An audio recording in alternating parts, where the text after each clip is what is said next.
Como hemos visto en el capítulo anterior, después de 70 años de estancia en Aviñón, el Papa regresa a Roma. Vuelve a una ciudad ciertamente deshecha, a una ciudad que ha sufrido situaciones verdaderamente difíciles, al igual que el resto de Europa.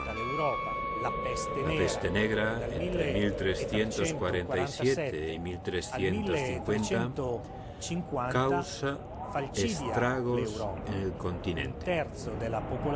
Un tercio de la población muere, desaparece en solo 3 años. La población de Italia disminuye hasta un 50%.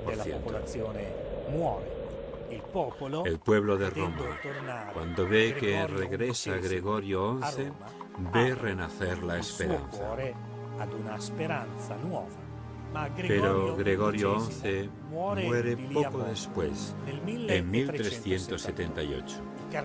Los cardenales que se reúnen en el cónclave son 16, de los cuales 11 son franceses. Al pie de las ventanas del palacio donde se reúnen los cardenales, el pueblo de Roma grita: "Lo queremos romano", o por lo menos italiano. Y el mismo pueblo de Roma rompe las verjas del cónclave. Ya había sido elegido el arzobispo de Bari, Bartolomé Brignano, que había escogido el nombre de Urbano VI. Y el pueblo quiere saber rápidamente quién es el nuevo Papa.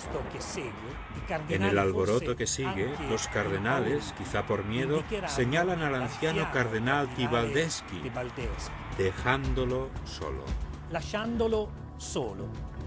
Sin embargo, no se tarda mucho en saber que el verdadero elegido era Urbano VI. Los cardenales asustados que huyen de la furia del pueblo romano son 13. Llegan a Anagni, donde se reúnen. Es el 9 de agosto de 1378. En esta reunión se redacta un documento amenazador que declara nula la elección de Urbano VI. En Fondi, pequeña ciudad cercana a Nápoles, es elegido el 20 de septiembre de 1378 un nuevo papa. Es el cardenal Roberto de Ginebra, que toma el nombre de Clemente VII. Y que nada más ser elegido, se pone al frente de un pequeño ejército y trata de tomar por la fuerza la ciudad de Roma. No lo consigue y se refugia en Aviñón. Nos encontramos ante una situación anómala, con 2 papas. Uno que reside en Roma y otro que tiene su sede en Aviñón. No es ciertamente la primera vez que nos encontramos en la historia de la Iglesia con un papa y antipapas.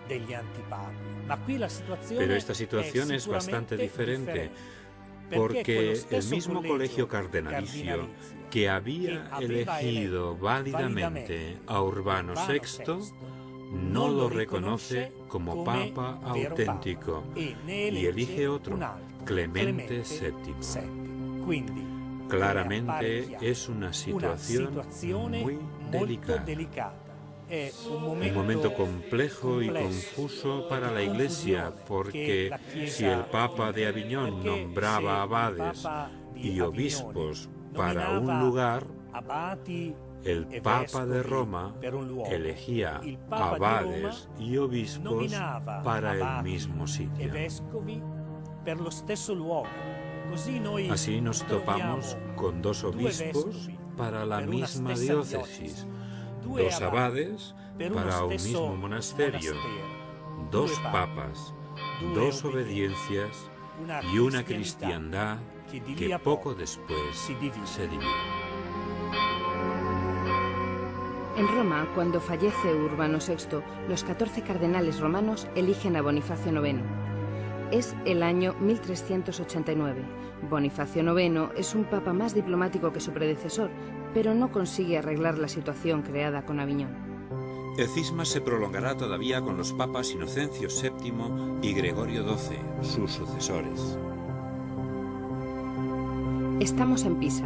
Aquí, desesperados por la situación del cisma, se reúne un concilio para intentar resolver el problema.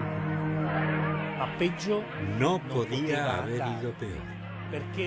Del concilio de Pisa, en 1409, sale elegido un tercer papa, que toma el nombre de Alejandro V. La cristiandad tiene ahora 3 papas. Uno en Aviñón, al que obedece España. Otro en Roma, al que obedece Italia. Y otro en Pisa, al que obedece Francia.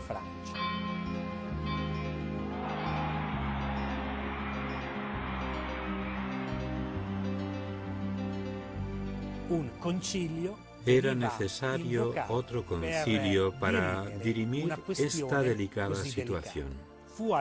Lo intentó el Concilio de Constanza, convocado por Gregorio XII, el Papa romano. Y efectivamente, el 11 de noviembre de 1417, el concilio elige como único papa a Martín V. La Iglesia ha reencontrado la unidad. El cisma ha concluido y en la sede de Pedro se sienta un único papa. Es verdad que ha habido muchas dificultades y se ha hecho evidente la debilidad, pero ahora la Iglesia ha reencontrado su vigor, ha vuelto a encontrar un único pastor al que seguir. Y bajo la guía de este pastor, la Iglesia entra en el periodo que la historiografía denomina como humanismo. Mientras aquí los conflictos se resolvían, en la otra orilla del Adriático, el antiguo imperio bizantino se veía reducido a un pequeño territorio alrededor de Constantinopla. En el año 1456, las tropas del ejército búlgaro han llegado a Grecia y Belgrado. El Papa Calixto III envía a Hungría a un predicador franciscano, Juan de Capistrano, predicador, que reúne a 20.000 cruzados. Los turcos se detienen. La presión musulmana en los Balcanes provoca que en 1438 sea enviado el Papa Eugenio IV a Ferrara para intentar la reconciliación con la Iglesia de Oriente. Finalmente, en 1439, en Florencia, donde se había trasladado el concilio invitado por Cosimo de Médicis, se firma en la Catedral de Florencia el decreto en griego y latín que declara la reunificación entre Oriente y Occidente.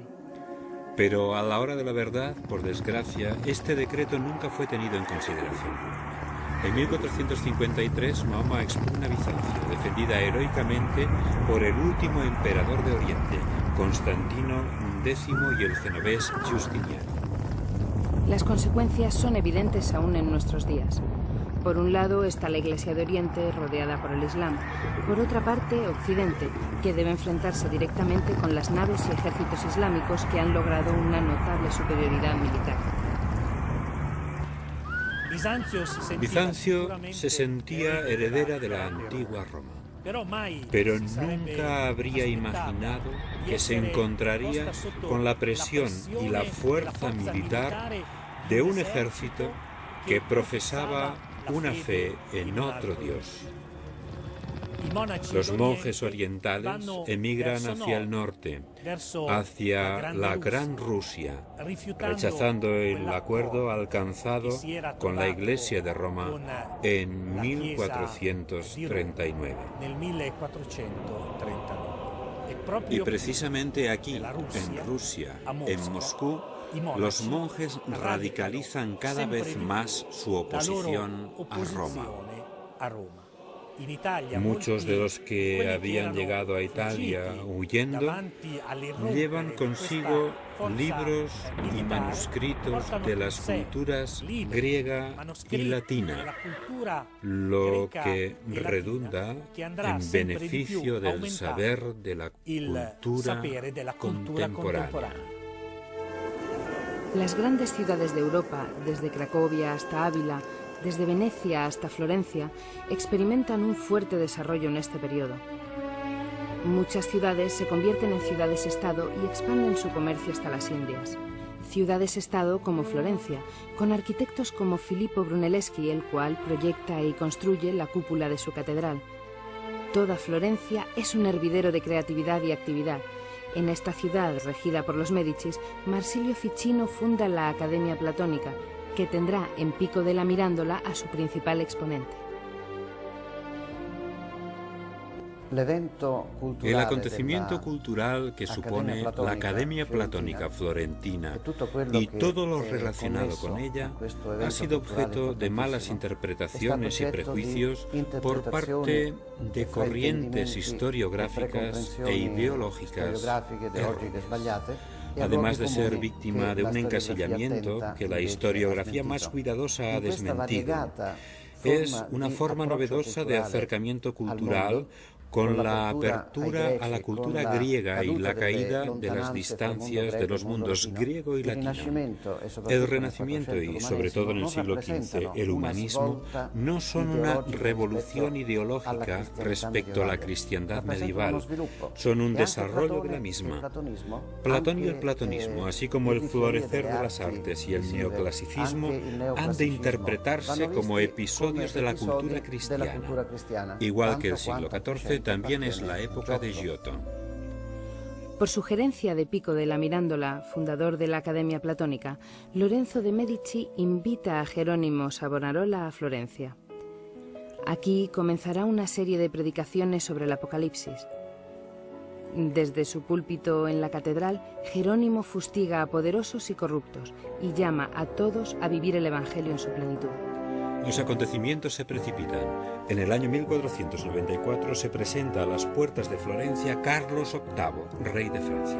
La intervención de Savonarola será decisiva para que la ciudad no sea saqueada.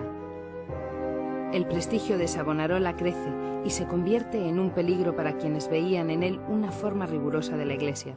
Se le ofrece el capelo cardenalicio. Savonarola lo rechaza invocando para sí mismo el martirio último, la muerte.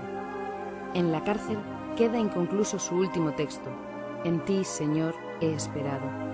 El 23 de mayo de 1498, en la Plaza de la Signoría, en Florencia, se ejecuta la sentencia del Tribunal de la Inquisición. Jerónimo y 2 de sus hermanos de comunidad son ahorcados y quemados. El Arno custodia sus cenizas. En primer lugar, la historia de la Inquisición.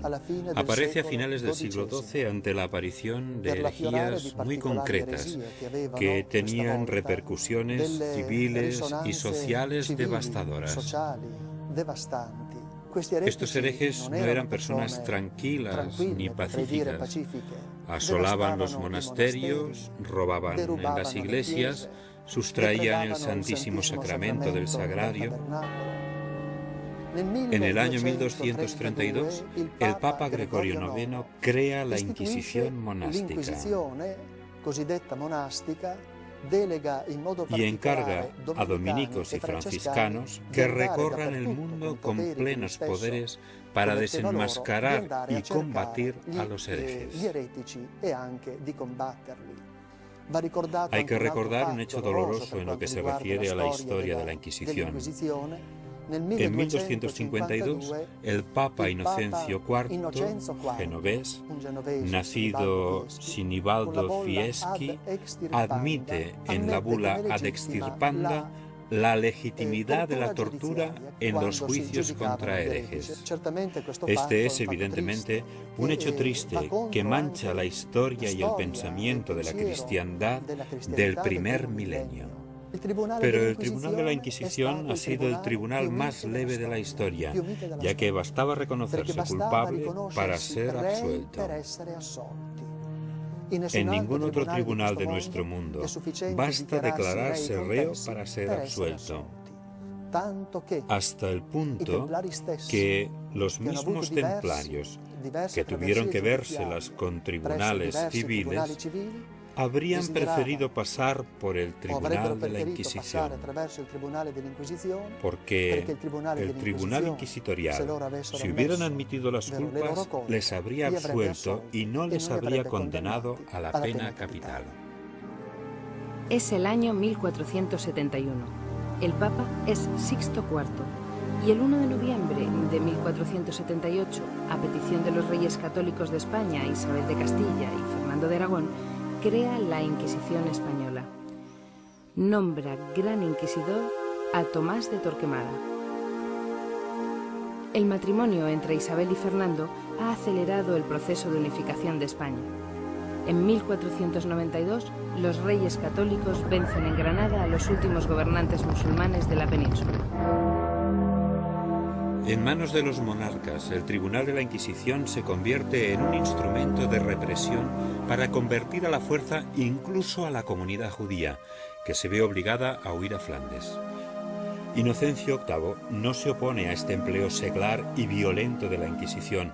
Al contrario, concede el título de Majestades Católicas a los reyes de España y anima a la Inquisición alemana para que persiga a cualquier mujer sospechosa de brujería. Como contraste, dejó Roma en la más absoluta anarquía. Desgraciadamente, a Inocencio VIII le sucede Rodrigo de Borgia, que toma el nombre de Alejandro VI. Es el año 1492, el año en que Cristóbal Colón, con 3 carabelas españolas, alcanza las costas de América. Rodrigo Borgia, Alejandro VI, se aprovecha de su poder y a él se debe la condena de Savonarola. Muere de manera imprevista, quizá envenenado. Le sucede Pío III Piccolomini durante pocos días y a este Julio II, el cual, a pesar de ser más soldado que papa, sentó las bases para que sus sucesores pudieran volver a guiar a la Iglesia como auténticos sucesores de Pedro. En esta última parte del capítulo nos encontramos con situaciones muy poco edificantes, hechos que hablan de corrupción y simonía. Pero la Iglesia está viva, sigue viva en muchos. Y entre ellos podemos citar a Jerónimo Savonarola, que no se calla y denuncia la traición al Evangelio. O también, poco antes, Bernardino de Siena, franciscano que para vivir íntegramente su pobreza renuncia al episcopado, para poder predicar sobre todo el amor a Cristo a través de la Virgen María, de quien era sincero devoto. Funda escuelas de teología y a él debemos los primeros principios de ética y moral social. ¿Y cómo olvidar a Nicolás de Cusa, astrónomo, filósofo, teólogo, llamado a Roma por el gran Papa Pío II para reformar la curia? El Papa que tuvo la valentía de escribir a Mohamed II una carta para que se convirtiese y que ya imaginaba una Europa cristiana y unida. Un siglo de grandes contradicciones, pero también de fermento e innovaciones, como el invento genial de Bernardino de Feltre, que para combatir la usura crea los montes de piedad. Así los artesanos y comerciantes puedan disponer de préstamos, pero con un bajo interés. Hay que recordar también, sin duda, la gran figura de Erasmo de Rotterdam, humanista, filósofo, que se convierte en ejemplo de la síntesis entre la cultura clásica y el cristianismo. Su obra más famosa es El elogio de la locura. Y para terminar este capítulo, tenemos que hablar también de libros. En 1449, en Maguncia, Johann Gutenberg inventa la imprenta de tipos móviles. Estamos entrando en el siglo XVI. Lutero está viajando a Roma y Miguel Ángel está a punto de firmar el contrato para pintar la Capilla Sixtina.